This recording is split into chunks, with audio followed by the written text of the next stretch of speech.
Olá, pessoal. Estamos novamente aqui conversando com o professor Edson Dávila no nosso terceiro episódio a respeito da histórias de Itajaí, sobre os aspectos econômicos da cidade, sobre vários aspectos que nós já abordamos. Agora, no terceiro episódio, nós vamos abordar um pouco sobre a política. Mas, Dante, antes de a gente falar da política, a gente vai falar aqui que a gente pegou uma laranjinha aqui, né? Laranjinha Água da Serra, também distribuído pelo nosso patrocinador Cobegel. Sim. E o professor lembrou da infância dele, né? De quando lá no colégio salesiano, é isso? Isso, eu tomava laranjinha. Na hora do recreio, uma laranjinha e um sanduíche de mortadela. Eu costumo dizer que laranjinha tem gosto de infância. Né? Então, eu também. Traz aí. Então, a gente fechou o último episódio comendo aquela batatinha lá, esse crocante, né? E agora começamos aí tomando laranjinha para matar a saudade. E aí, adoçar para nós falar de política. Um assunto que às vezes ele...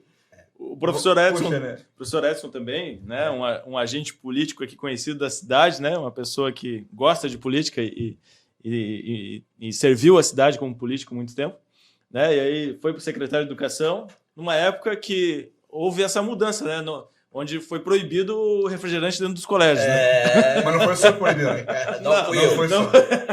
Não fui eu. Mas aí, nós tomamos refrigerante no colégio e estamos aí, né?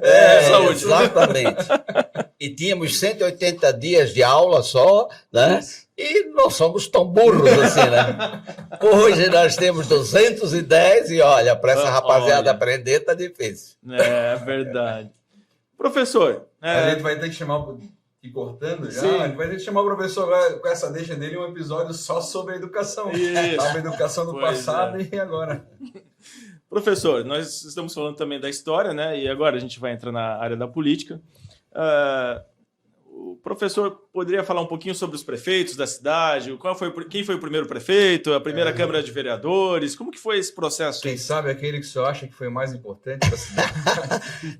Na verdade, a política... ela está presente em Itajaí desde que se começou no Brasil a se formarem os partidos políticos. Né? 1835, por exemplo, né? Nós já tínhamos aqui duas correntes partidárias, né? Os liberais e os conservadores. Né? Os liberais e os conservadores, que eram os dois partidos da época do Império. Que tinham todos ideários próprios, mas se dizia naquela época, de maneira jocosa, que nada é mais parecido com um conservador do que um liberal no poder. Quer dizer, quando se ia para o poder... Liberal conservador. Liberal conservador fazia-se a mesma coisa, as mesmas coisas eram feitas igualmente. Então, a população... Naquela época, claro, o voto era censitário, só votavam homens, os escravos não votavam, as mulheres não votavam, essa coisa toda. E quem tinha um rendimento anual mínimo, senão também não podia votar. Bom, nós já tivemos naquela ocasião um deputado provincial, na época, porque era império, não eram estados, eram províncias, quer dizer, que representava a região, quer dizer, que foi eleito já no primeiro momento, quando se formou, formaram-se os partidos e as assembleias regionais, provinciais, já nós tivemos um deputado presente. Então, a atividade política estava muito presente aqui. E era uma luta verdadeiramente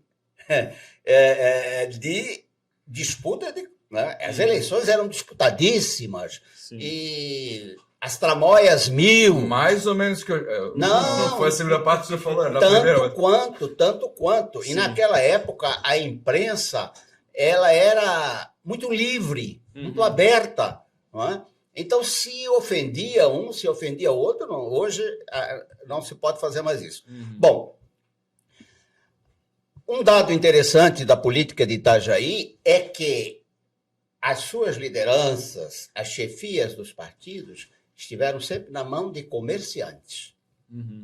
Os grandes comerciantes eram os que comandavam os partidos, elegiam-se e governavam. Né? Então, os prefeitos, né? Os prefeitos.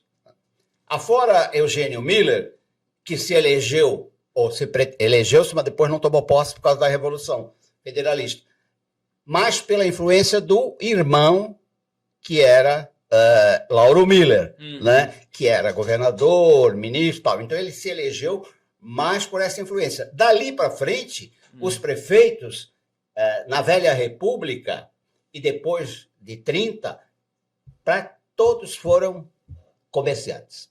Sim. Eugênio Miller, pai de José Eugênio Miller. Pai de José Eugênio Miller, o criador da vila.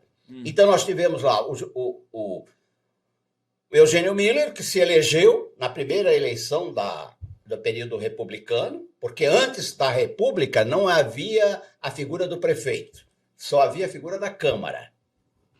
E o presidente da Câmara era, ao mesmo tempo, presidente do Legislativo e o executivo do município. Então, era um regime parlamentarista. E os partidos brigavam muito porque eles queriam ter maioria na Câmara. Sim. Tendo maioria na Câmara, elegiam o presidente. Elegendo o presidente, e eleger quem ia governar o município. Né? E, por isso, a disputa era acirrada. Sim. Depois veio a República, criou a figura do prefeito. Então, as disputas para o Legislativo não ficaram tão acirradas assim, porque quem comandava mesmo administrativa e politicamente o município era o prefeito. Então, o Legislativo não passou a ter tanta importância quanto tinha na época né, do regime parlamentarista. E aí nós tivemos prefeitos, eles eram grandes comerciantes, aí nós tínhamos, entrou a família Bauer, entrou a família Asseburg, entrou a família Konder, entrou a família Bornhausen, né? Que, na verdade, até a Revolução de 30 e depois de 30, continuaram presentes na política de Itajaí. E aí nós tivemos deputados estaduais, outros, deputados federais, senadores, né? Até hoje temos um senador. Né? Então, vejam, Itajaí foi o berço de 4 governadores. Lauro Miller foi o primeiro, né? Adolfo Konder, Irineu Bornhausen e Antônio Carlos Konder Reis. Quer dizer, 4 governadores.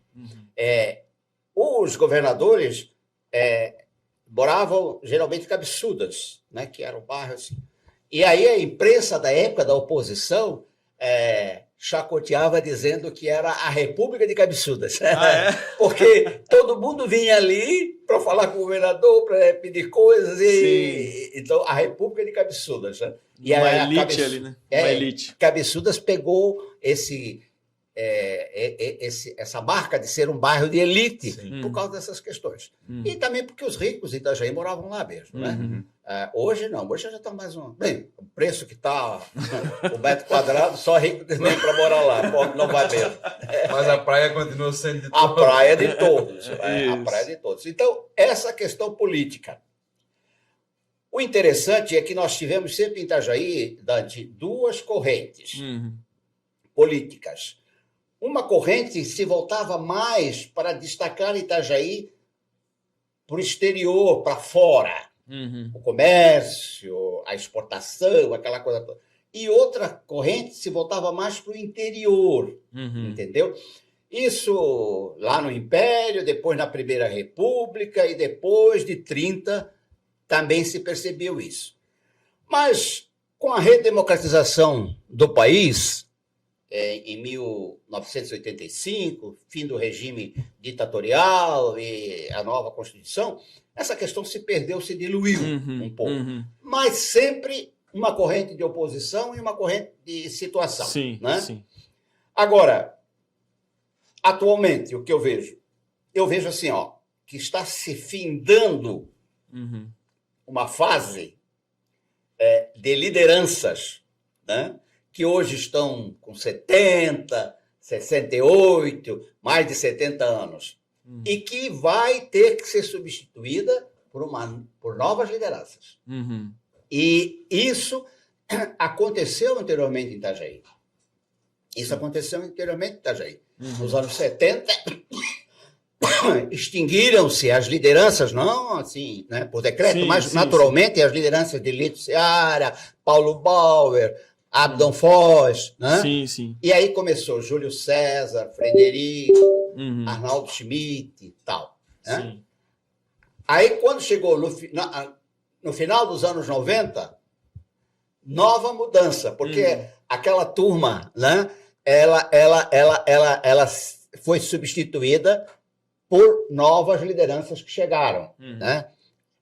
Jandir, Macanhã, Volney. Sim. E agora, vejam que esses nomes dominaram o cenário político de Itajaí, né? vai se iniciar. Desde os anos 70 até agora dominaram. Mas eles também já estão todos com 70, o prefeito até bem doente, assim, né? Bem debilitado, né? Então, agora tem que, necessariamente, os partidos têm que pensar em nomes novos, em novas opções. Mas aproveitando a deixa que o senhor deu para mim agora, as pessoas falam, né, que Itajaí é diferente a política, né, que é difícil para que novas lideranças surjam, que Itajaí perdeu destaque no cenário estadual, como o senhor falou, fez 4 governadores, né? E agora desde então, né? Temos um senador agora, mas se perdeu muito, Itajaí é diferente, se perdeu muito esse espaço, né? Mas o senhor acha que é mais difícil porque, quem sabe, essas pessoas que às vezes têm que dar oportunidade não querem dar oportunidade, né? Está na hora de deixar a política, mas a política não sai delas? Isso. Ou é uma questão cultural mesmo, que na cidade, o senhor falou que era 2 grupos, né? E se a gente for olhar, Itajaí teve 2 grupos nos últimos 20, quase 30 anos. Né? E o novo ciclo vai se iniciar. Como se renova isso olhando para a história para que Itajaí volte a ter, né, o protagonismo, né, que teve antes? Eu vejo o seguinte, até mais ou menos nos anos 70, por ali, cada partido político buscava formar lideranças, investia nelas, né? Mas lideranças que tinham apelo popular, que viam, esse aqui comanda aquela associação, lá, aquele isso. Então, já era reconhecido. O prefeito passa, porque não podia ser reeleito, ele Sim. ficava 4 anos, ele já começava a formar o seu sucessor, o seu candidato à sucessão, né? Porque quem elegia era o povo. E a partir dos anos 90, a gente não viu mais isso. Não. Entendeu? Os partidos pensam assim que na véspera da eleição eu tiro lá do meu bolso do colete fulano, né? Ora, nós vimos hoje que a cidade já não é mais daquela população autóctone, né? Como eu, por exemplo. Sim. Né? É população que veio de vários lugares, né? E essa população não conhece quem é esse ou aquele, sem que seja apresentado. Não precisa ir longe, muita população não conhece o prefeito Jandir, faz pouco tempo, muita gente chegou na cidade agora. Eu vou dar um testemunho de uma parte que me cabe, que eu vivenciei. Eu era o presidente do partido e estávamos na oposição desde 1983, e já era 1992. E aí a imprensa veio, seu presidente, quem é o seu candidato? Não tinha um candidato. Não tinha candidato. Aí eu fui atrás do doutor Antônio Carlos Conde Reis, que era vice-governador na época, vice do Kleinobi, e era a nossa liderança política do partido. Doutor Antônio, pelo amor de Deus, doutor Antônio, o que é que eu faço? Marque uma reunião, aquele jeito dele, bem, né? Marquei uma reunião, aí foram lá uns 5, 6 líderes do partido, assim, os nomes mais conhecidos, e tu não quero, tu não quero, tu não, ninguém queria. Eu disse, mas como é que vamos fazer isso? O governador disse. Aí um dos nossos amigos, o meu que estava ali, disse assim, olha, eu penso que é um nome interessante, porque lá no Itamirim foi muito bem aceito. Jandir Bellini. Eu disse, Jandir Bellini? Ele é do diretório, nem vem às reuniões nossas para assinar a ata, eu tenho que levar lá na Frigobar, que era a firma dele. Aí o doutor Antônio disse, Edson, não temos outro, vamos atrás dele. E aí ele se lançou candidato pelo apoio do pai, porque ele não queria no primeiro momento, não, mas depois aceitou o pai dele e tal. E aí o que aconteceu? Ele perdeu a eleição, mas perdeu por poucos votos. Mas se percebeu a empatia dele com a população. Aí o que nós fizemos? 2 anos depois, candidato a deputado. Então, começamos a fazer um projeto em cima dele, porque eu dizia, olha, anteriormente fazia assim, dava certo, nós vamos fazer agora. Se elegeu deputado. 2 anos depois, novamente candidato a prefeito, ganhou por 550 votos. Nossa, uma eleição que ninguém acreditava que ele fosse ganhar. E descobriu-se uma liderança política. Porque ele chegava em todo local, Jandir, criança, velho, mulher, e tudo, abraça, beija, tal, né? E aquele jeito. Foi esse o processo que eu penso que os partidos não... Então, eles lançam o Zé. Aí o Zé não se elege, esquece do Zé. Lança o João não se elege, esquece do João. E aí? O povo não conhece a pessoa, tem que conhecer a pessoa. Não se constrói, e uma proposta, claro, uma proposta boa, né? Sim. Ideias, claro. Não se constrói não nada. Basta ser, não precisa ser um carimbado daquele grupo. Viu? O Jandir estava completamente lá, ninguém nem sabia, entendeu? Mas é exatamente o jeito de se fazer na política. Me corrija se eu estiver errado. Quem sabe a gente pode dizer que faltou as nossas lideranças formar novos líderes, então? Sim, você pode ver. Eu sou amigo dele, trabalhei os 16 anos do governo dele como secretário. O Jandir Bellini não formou o sucessor. Sim. Não sei. O Arnaldo Schmidt também não formou. Formou um, brigou, né? E acabaram inimigos, adversários políticos. Sim, né? Mas os outros... O Volney também. Não formou. O Volney já está 3 mandatos, formou alguma... Não formou. E é isso que tem que observar. Não tem essa percepção, essa sensibilidade, né? O senhor foi vereador, né? Fui. Como é que foi a experiência? Muito boa. A atividade parlamentar me agrada muito. Falar, discutir, debater, né? Conferenciar, ouvir as pessoas. Mas o que acontece é que o dia a dia do vereador é uma coisa que você tem que ter disposição para ela, ter até recursos, porque as pessoas se achegam, querem um apoio, querem isso, uma questão receita, social, né? Um remédio. É mais uma questão social do que legislativa. Até. E esse atendimento, eu só vi 2 vereadores em Itajaí, assim, dos que eu tomei conhecimento, que tinham essa paciência, essa pachorra, né? O Eloy Camilo da Costa, que dedicou-se somente àquilo, entendeu? Deixou todos os afazeres e só para atender. A casa dele era como um consultório do INSS, que hoje nem existe mais. Sim, uma agência do INSS. É uma agência, né? E o Germano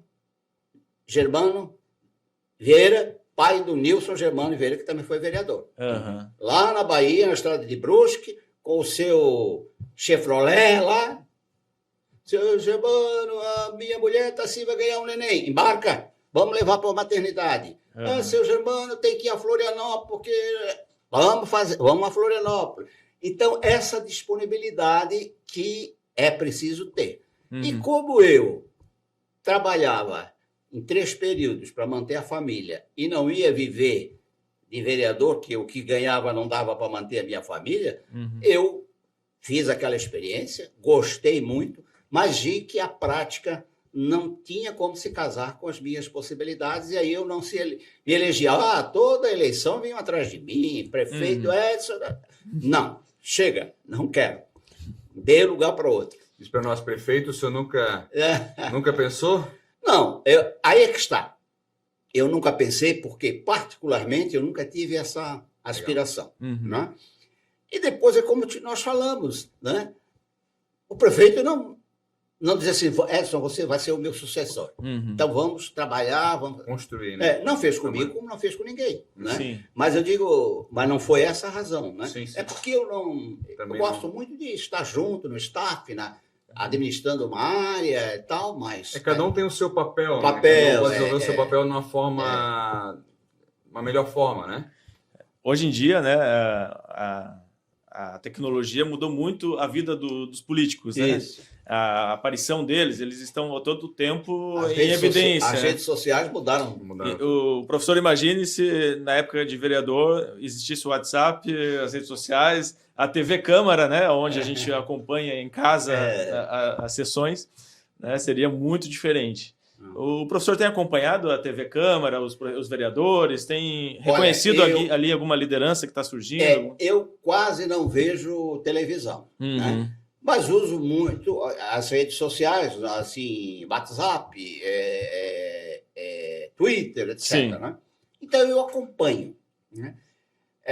Eu vejo que ainda, no que diz respeito à Câmara Municipal, eu ainda vejo muita falta, né, de iniciativa da Câmara, de propor, né, de discutir os problemas da e propor, né? Ficam muito na dependência do que o prefeito manda. Não há uma proposta nova, uma ideia nova, uma coisa que junte o interesse da comunidade. Vamos, estão debatendo isso. Houve algumas iniciativas, mas muito focadas que se extinguiram ali. E a cidade, por exemplo, o Porto agora, né? Todas as coisas que tinham que ser discutidas. Os vereadores tomar iniciativa. Então, nisso eu penso que falta... Eles acabam focando muito na política partidária em si do que na parte, né, que poderiam fazer, né? Usando mais o seu lado historiador agora, mas ainda na política, o senhor acha que os últimos prefeitos, ou das últimas décadas, né, eles respeitaram, de alguma forma, não vou dizer que desrespeitaram, né, mas no que tange o patrimônio da cidade cultural e arquitetônico? Isso então foi, de alguma forma, não vou dizer... Preservado, né, seria a palavra correta. Olha, o que acontece é o seguinte, a primeira lei municipal de preservação do patrimônio cultural e natural também é de 1982. Mas já era o fim de um governo quando essa lei foi aprovada.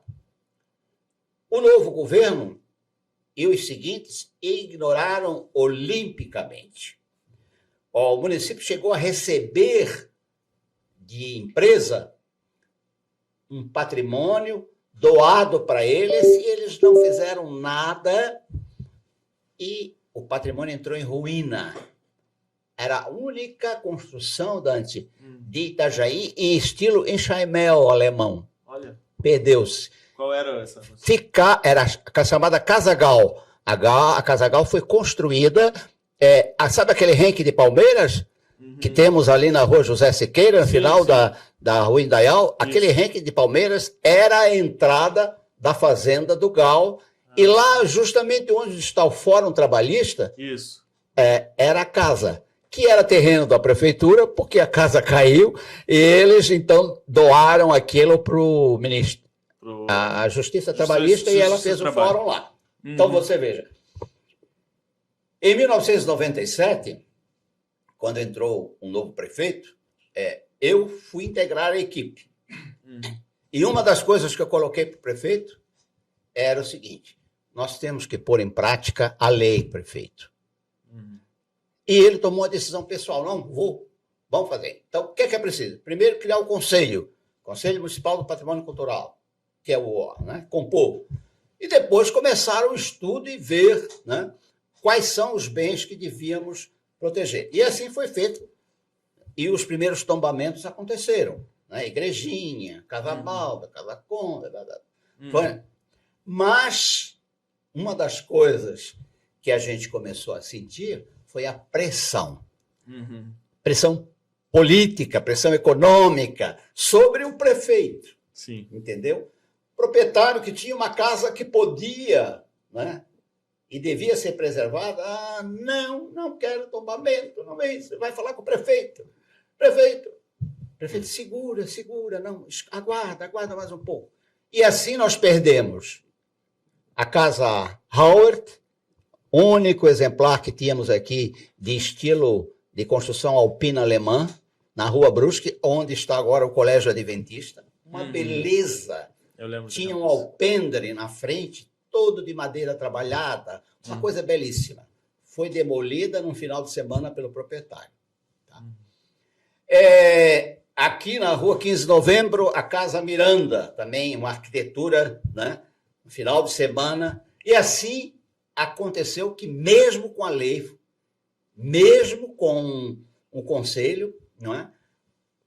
por pressão, aí omissão do município, entendeu? Omissão do município, a pressão da especulação imobiliária, né? Que vai lá para o proprietário, olha, tombado, você não pode mais fazer nada aí, agora se você demolir isso aí eu te compro por não sei quantos R$1.000. Não é? Então nós perdemos muita coisa. Por exemplo, hoje não temos mais um exemplar de residência de estilo português, colonial português, não temos mais. A rua Pedro Ferreira e a rua Lauro Miller eram cheias dessas construções. Não se preservou uma, né?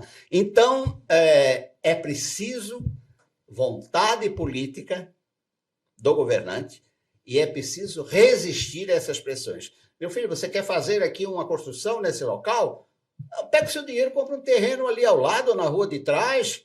Não vai demolir por quê? Né? A cidade precisa desses imóveis, desses exemplares, porque você vai a Roma para visitar isso, vai a Paris para visitar aquilo, vai a Ouro Preto para ver aquele casario bonito. E aqui em Itajaí o pessoal vem o quê? Né? Vem ver o quê? Né? É verdade. Não precisa ter o registro. Aí está a Casa Marlborough, ó, estilo hanseático alemão. Agora estão restaurando a Casa Burgert, né? Na Lauro Miller. E os proprietários da Casa Bauer, lá embaixo, que quase caiu, agora estão fazendo o restauro. Parabéns a eles, os donos, ali a família Bauer. E aqui o proprietário da Casa Konder, né? Que está também fazendo um restauro. E eles merecem o nosso aplauso, porque são proprietários privados que não ganham nada com isso e preservam. Né? A gente vai caminhando para o final desses 3 episódios que a gente fez falando da nossa cidade. Professor, o senhor viveu, como historiador, o senhor viu a história passar aos seus olhos, né? Viu a cidade crescer, se desenvolver, né? Como foi essa experiência, crescer em Itajaí, ver Itajaí lá, né? Desde que o senhor nasceu, e como está hoje, e como será que a gente vai deixar essa cidade para os nossos filhos e para os nossos netos? Eu vivo em Itajaí há 76 anos. Né? Nasci, me criei, morei aqui. E para mim é sempre muito gostoso, muito estimulante, né? Falar da cidade, as pessoas, professor, façam as suas memórias. Quando tu dizes, não sou bem de escrever memórias. Mas o que eu vejo? Eu vejo, assim, com surpresa e com agrado, a cidade que se transformou. Né? Se eu pensar na cidade de quando eu era menino, né, nos anos 50, ou de quando eu era rapaz, né, moço, nos anos 70, meu Deus, a gente nem podia prever, não é, que nós seríamos a segunda economia de Santa Catarina, seríamos esse polo econômico de comércio exterior fabuloso, né, Dante?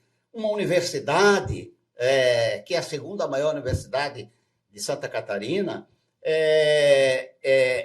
esse boom imobiliário, esses prédios, essa construção civil grandiosa que acontece. Para mim, eu vejo isso com surpresa e muita satisfação.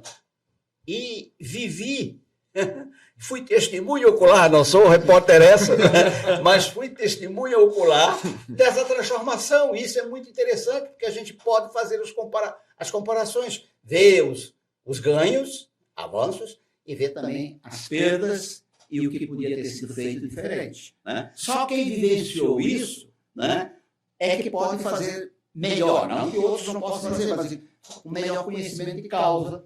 E por isso eu me sinto, vamos dizer assim, lisonjeado, né, pelo fato de ter vivido essas 7 décadas e meia, né, na cidade de Itajaí. O professor tem alguns netos, né, que moram, inclusive, em Itajaí.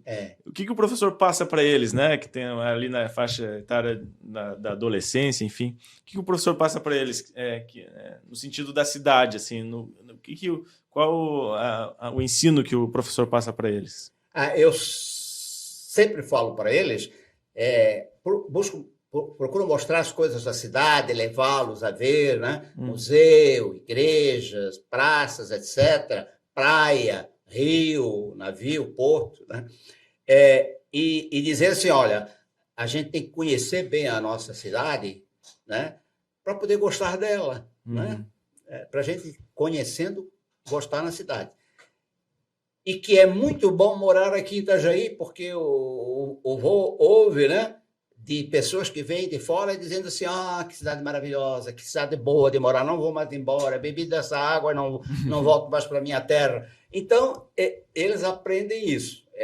Eles aprendem. Eu lhes digo isso. Sim. Assim, no sentido de... Porque eu me transformei em historiador, eu penso assim, por causa dos meus avós e tios, e meu pai, que eram, assim, eternos contadores de casos. Uhum.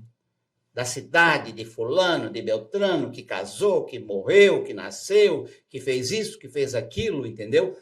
E eu ficava ouvindo aquilo. Eles eram muito, assim, atrativos, muito alegres, né? Uhum. E me deu esse gosto, né? Também. Então, muita coisa que eu sei, também sei através deles, né? Sim.